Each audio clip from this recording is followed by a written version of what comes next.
یکی هست تو قلبم که هر شب واسه اون می نویسم اون خوابه، نمیخوام بدونه واسه اونه که قلب من این همه بیتابه.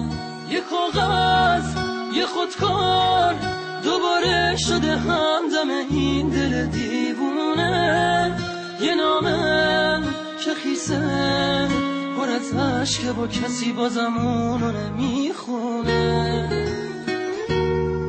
یه روز همینجا توی اتاقم یه دفعه گفت داره میره، چیزی نگفتم آخه نخواستم دلشو قصه بگیره.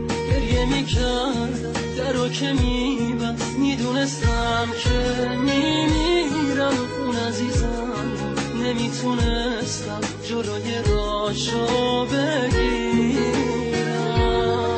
میترسم یه روزی برسه که اونو نبینم، بمیرم تنها.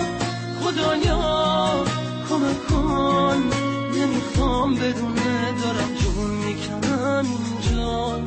سکوت اتاقا داره میشکنه تیک تاک ساعت رو دیوار، دوباره نمیخواد بشه باور من که دیگه نمیاد انگار.